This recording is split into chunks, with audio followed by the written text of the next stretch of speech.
దేవుని స్తోత్రం. కనుక ఈ సమయంలో మనం కొద్ది నిమిషాలు మనం జ్ఞాపకం చేసుకుని దేవుని వాక్యం జ్ఞాపకం చేసుకుంటే, ఈనాడు మనం ఈ లోకంలో మనం కోరుకొనిది, మనము ఊహించినది ఏదైనా ఉన్నదంటే, అసలు మనము చేస్తున్నది, మనం ఆలోచిస్తున్నది, మనం కావాలనుకున్నది, ఇవన్నిటికి కూడా ఒకటే ఆధారం అని మనం గుర్తెరగాలి. దేవుని స్తోత్రం. అదే ప్రతి విషయంలో కూడా మనము దేవుని యొక్క వాక్యం చెప్తా ఉంది, నీవు కేవలము దేవుని కృప చేత మాత్రమే రక్షించబడ్డాం. దేవుని స్తోత్రం. ఇది దేవుని వరమే. కనుక ఇది మనం బ్రతుకుతున్న ప్రతిదీ కూడా దేవుడు మనకి ఇచ్చినటువంటి చక్కటి అవకాశం. అందుకనే కృప గురించి మనం చూసినట్లయితే బైబిల్ గ్రంథంలో అపోస్తలుడైన పౌలు గారు 2వ కొరింథీయులకు రాసిన పత్రిక 6:1 చక్కగా రాశాడు. 2వ కొరింథీయులకు రాసిన పత్రిక 6:1 చూస్తే, కాగా మేము ఆయన తోటి పనివారమే, మీరు పొందిన దేవుని కృపను వ్యర్థము చేసుకునవద్దని మిమ్మల్ని. దేవుని స్తోత్రం. అయితే దేవుడు మనకి ఇచ్చిన కృపను మాత్రం మనం వ్యర్థం చేసుకోకూడదు. కనుక మన దేవుడు మనకి ఇచ్చినటువంటి ధన్యతను మనం దినదినం కూడా మరి ఆ కృపకు ప్రతిస్పందించబడి దాన్ని మనలో ప్రబలం చేసుకోవడానికి మనం ప్రయత్నం చేయాలి. దేవుని స్తోత్రం. అయితే ఈ కృపను గురించి మనం చూస్తే, అసలు కృప అనేది ఏంటంటే దేవుని దయ. దేవుని స్తోత్రం. అంటే mercy of God, kindness of God. ఇది మనం అడగకుండానే, మనం ఊహించకుండానే, మనం ఆలోచన చేస్తున్న సమయంలో మన పక్షంగా మరి అది తన పనిని మన పట్ల నెరవేరుస్తుంది. దేవుని స్తోత్రం.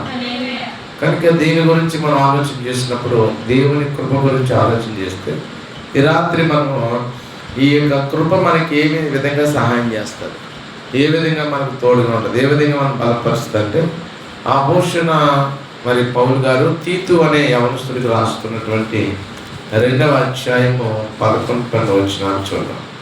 తీతుకు రాసిన పత్రిక 2వ అధ్యాయం 11-12.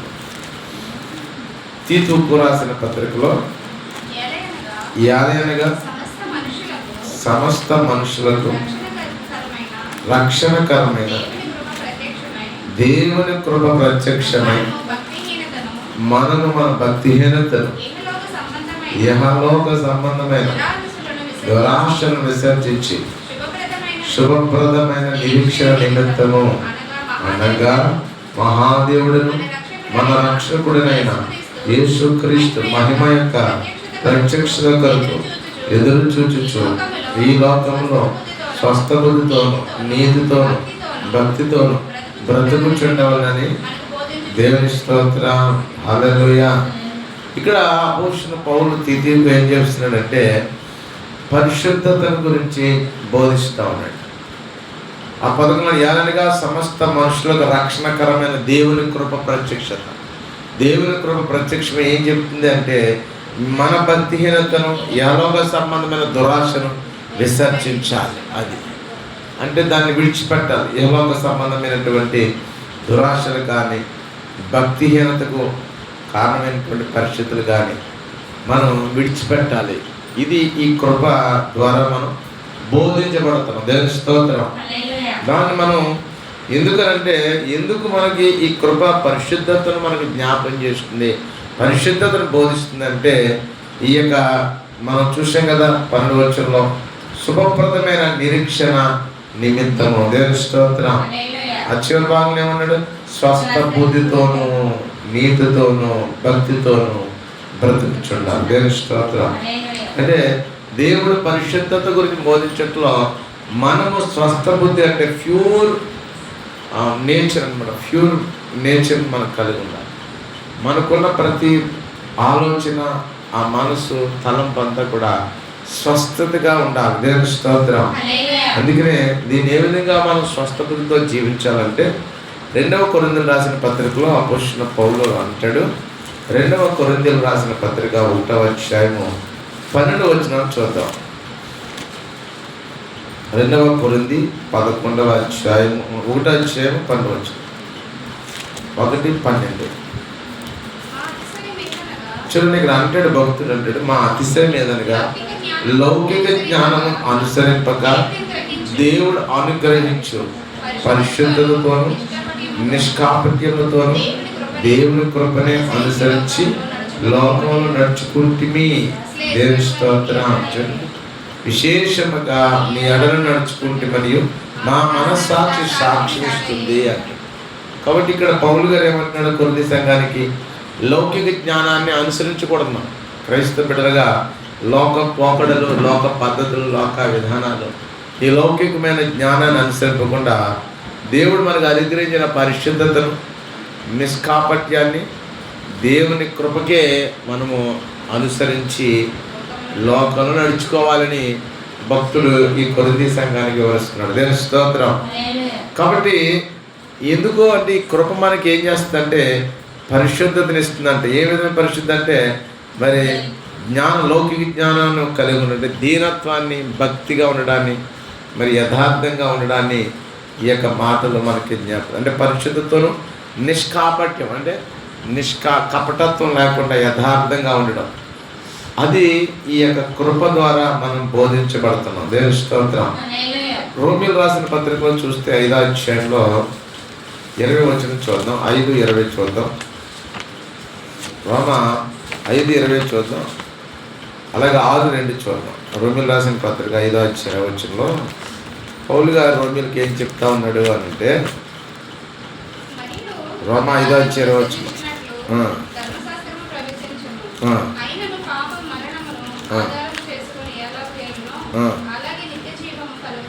నిత్య జీవం కలుగుటకే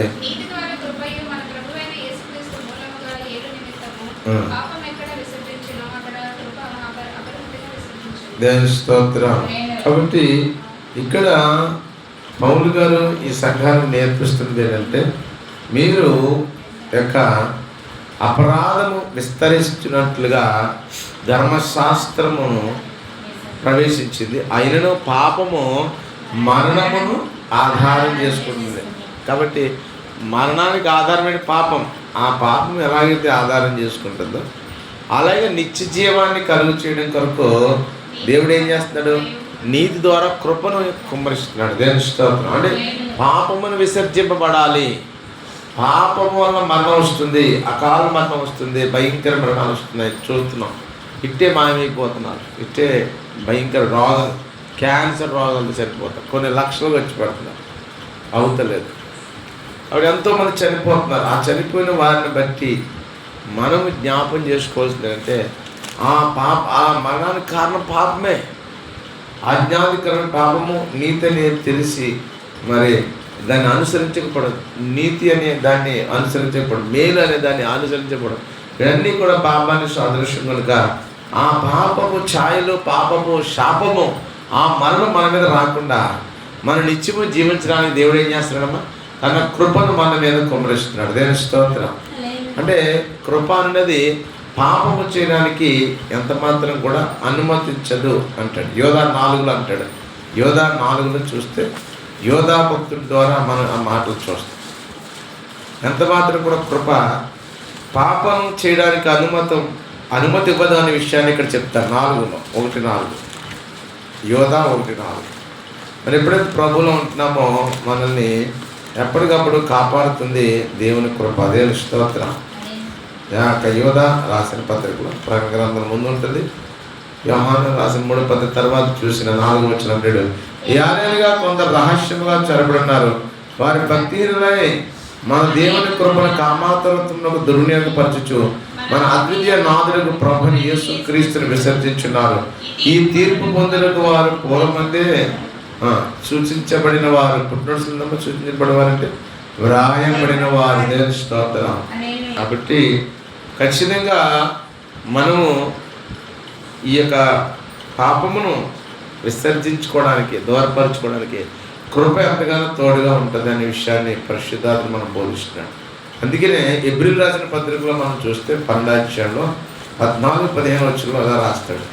12వ అధ్యాయము 14-15 ప్రకారం మనం చూస్తే అంటే అక్కడ అందరితో సమాధానమును పరిశుద్ధతయు కలిగి ఉండటకు ప్రయత్నించండి.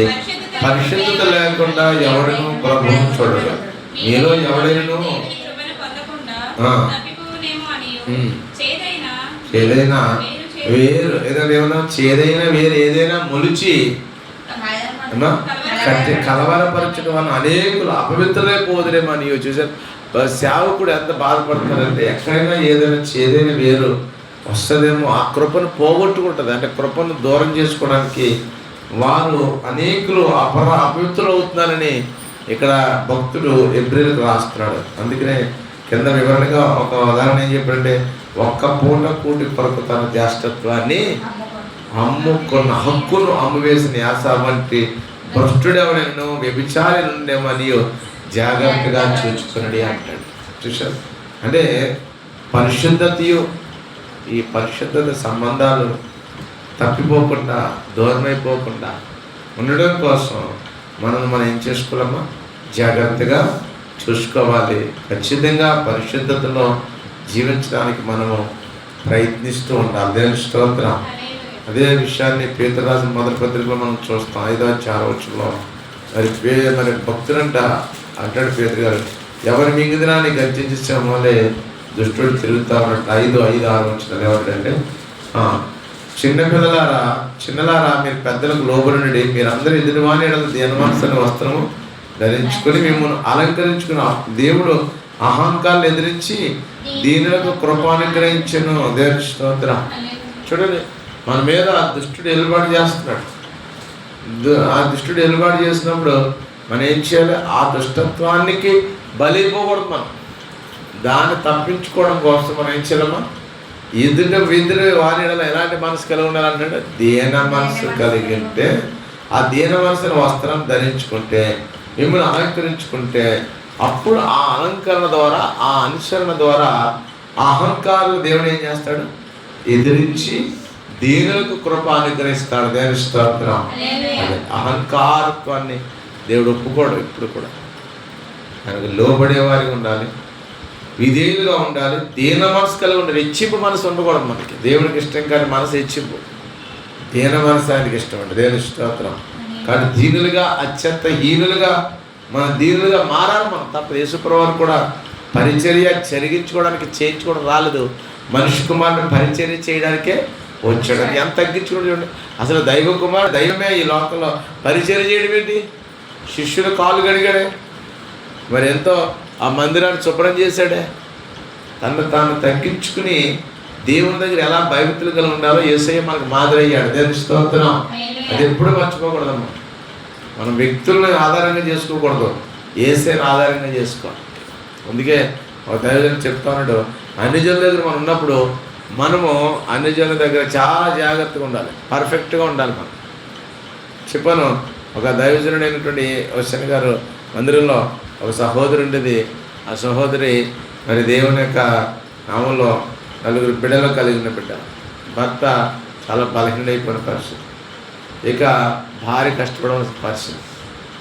ఎప్పుడూ కూడా బయటికి వెళ్ళి పని చేయని ఆ సహోదరి మరి ఒకరోజు మరి తప్పక ఒక పనికి వెళ్ళింది. అలా పనికి వెళ్ళినటువంటి తరుణంలో అక్కడ ఉన్నటువంటి ఆ యొక్క పనివారు లేదా అక్కడ వాండర్ గారు అందరూ కూడా మరి ఆడపిడ ఎక్కడుంటే అక్కడ దుష్టుడు మరి దురాలోచన కలిగిస్తే కనుక ఎంతో సహోదరిని ఇబ్బంది పెట్టేవారు. వాండర్ గారు కానీ లేకపోతే అక్కడ ఉంటున్న వారు కానీ ఇబ్బంది పెడుతున్న తరుణంలో ఈ సహోదరి ఎప్పుడూ కూడా బహు జాగ్రత్తగా, ఎందుకంటే మిమ్మల్ని తోడేల మధ్యకి పంపిస్తున్నాడు, అప్పుడు మీరు ఎలా ఉండాలి? నిష్కపటమైన పావుల వలె ఉండాలి. పాము వలె మీరు తెలివి. చూడండి, మత్తయి సువార్తలో రాస్తాడు, ఇదిగో మీరు అనేక దగ్గర వెళ్ళినప్పుడు మీరు ఎలా ఉండాలమ్మా? మరి పాము వలె తెలివి కలిగి ఉండాలి, అజ్ఞానంగా కూడా ఉండకూడదు. అప్పుడు తెలివి ఎలా మాట్లాడాలో ఎలా ఉండాలో మీరు నేర్చుకోవాలి. మత్తయి సువార్త 10వ మనం చూస్తే 16లో, ఇదిగో తోడేల మధ్య గొర్రెలను పంపినట్టు నేను మిమ్మల్ని పంపించున్నాను కనుక పాముల వలె వివేకులను పావుల వలె నిష్కపటంగా ఉండి మనుషుల గురించి జాగ్రత్త పడి వారు మిమ్మల్ని మహాసభకు అప్పగించి తమ సమాజ మందిని మిమ్మల్ని కొరడాలతో కొట్టిస్తారన్నాడు. దేవుని స్తోత్రం. ఆనాడు శిష్యులకు అంతటి హెచ్చరిక చేశాడు, తోడేల మధ్యకి వెళ్తున్నారు మీరు జాగ్రత్త, ఈరోజు క్రైస్తవులు మనం పనిపాట్లు వెళ్తుంటాం, కష్టపడితే వెళ్తుంటాం, ఇలా ఎన్నో స్థలాలకు వెళ్తూ ఉంటాం. దుష్టుడు మరి ఎంతగానో మరి మనల్ని మరి పాడించడానికి లేదా మనలో ఉన్నటువంటి పరిశుద్ధతను చేదైన వేరును మొలిపింప చేయాలని ప్రయత్నం చేస్తుంటాడు. అలాంటప్పుడు మనం ఏం చేయాలంటే దీన మనసు కలిగి, ఆ సహోదరి చాలా దీన మనసు కలిగి చాలా తగ్గించుకుని చాలా ఓర్చుకుని జీవిస్తూ ఉందంట. అయితే ఆ ప్రార్థనకు వెళ్తుంది, ప్రార్థన చేసుకున్న రోజు ఆల్రెడీ ప్రేయర్ పెట్టారంట అయ్యగారు గోరంట్లో. ఆ ప్రార్థనకి వెళ్ళిందంటే, ప్రభువా అయ్యా నేను ఎవరితో చెప్పుకోను ఈ సమస్య, కనుక నీతో చెప్పుకున్నాను, నా ఇంకా ఓర్పు నాకేమండి, చాలా తగ్గింపు నాకేమండి, చాలా సహనం నాకేమండి, నేను ఎక్కడ కూడా తొట్టిల్లిపోకూడదు అని ఆ సోదరి ఎంతగానో రాత్రి కన్నీరు విడిచి ప్రార్థన చేస్తున్నారు. దేని స్తోత్రం. రాత్రి మరి ఏ వ్యక్తి అయితే ఇబ్బంది పెడుతున్నాడో ఆ వ్యక్తిని నిద్ర లేకుండా అయిపోయినాడు, నిద్ర పొడుకలు అయిపోయినాడు. పదే నేను చాలా పొరపాటు చేస్తున్నాను, చాలా ఇబ్బంది పెడుతున్నాను, అయ్యో దేవుని బిడ్డ అని చెప్పే ఆ మారు మనసుకు పశ్చాత్తాపానికి ఆ వ్యక్తి రావడం, పరిశుద్ధాత్ముడు ఆ బిడ్డ మీద ఆ హృదయాన్ని తాకరండి. దేని స్తోత్రం. అన్నాడు ఆ రాత్రి ప్రేయర్ అయింది, సోదరి మళ్ళా కొద్ది పనికి వచ్చింది.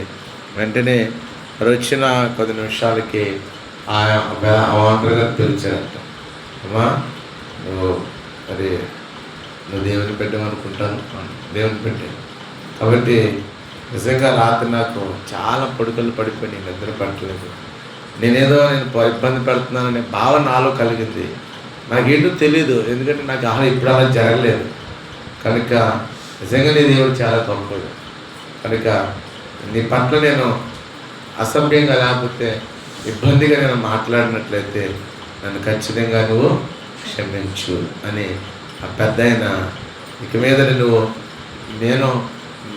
మనందరం కూడా కుటుంబం ఒక అన్నదమ్ములుగా ఉంటామని ఆ పెద్ద ఆయన ఆ సోదరితో అన్నప్పుడు ఆశ్చర్యపోయినారు. అదే స్తోత్రం. అదే సాక్ష్యం ఏసని గారు చెప్పింది. అయ్యగారు ప్రభు అన్నాడంట, ఇదిగో నీ దీన మనసే నిన్ను కాపాడు. దేని స్తోత్రం. అహంకారుడైన ఆ వ్యక్తిని నుంచి నిన్ను కాపాడింది కారణం ఏంటంటే నీలో ఓర్పు సహనం. ఏసై కూడా తను తగ్గించుకున్నాడు, కనుక ఆ బోధే మనకు చేస్తాడు. అలాంటి ఆ కృప, ఆ దీవెన అనగా పరిశుద్ధతలో జీవించే భాగ్యాన్ని పరిశుద్ధాత్ముడు మనకి ఇవ్వాలి. అంటే మనం ఎక్కువగా బైబిల్ చదవాలి, ఎక్కువగా ప్రార్థన చేసుకోవాలి, అలాగే ఎక్కువగా ప్రభు అని ఏ చింతలు మనలో ఉండకూడదు, ఏ ఆలోచన తలంపు లేకుండా మనం ఖచ్చితంగా ప్రభువే చూసుకుంటాడని ఆయన మీద ఆధారపడి ముందుకు వెళ్దాం. ముందైనా వెనకైనా ఏ పక్కన ఎలాంటి సమస్య వచ్చినా ఎలాంటి పరిస్థితి వచ్చినా నేను చాలాసార్లు మీకు చెప్తాను, ఒకవేళ శత్రువు మిమ్మల్ని ఇబ్బంది పడడానికి ఇక్కడ దాకా కత్తి పీకి తీద్దామని వస్తే దుష్టుడి కత్తి ఇక్కడ దాకా వస్తుంది, కానీ ఇక్కడ దేవుడు హస్తాన్ని ఉంచుతాడు, దేవుస్తాడు. అంటే అంత పీకప్ మూమెంట్లో కూడా ప్రభు మీద మనం పెడితే ఆయన చూసుకుంటాడు. దేవుని స్తోత్రం. హల్లెలూయా. అది మన విశ్వాసం. ఆయన కృపకు మనం పాత్రరాలంటే మనం లోబడి ఉండాలి. హెచ్చరికైన మనసు మనలో ఉండకూడదు. కనుక దీన మనసు కలిగి పరిశుద్ధత కలిగి జీవించట్లో పరిశుద్ధాత్మ మనకు తోడుగా ఉండి మనం బలపరచును గాక. ఆమె ప్రార్థించాను. హల్లెలూయా.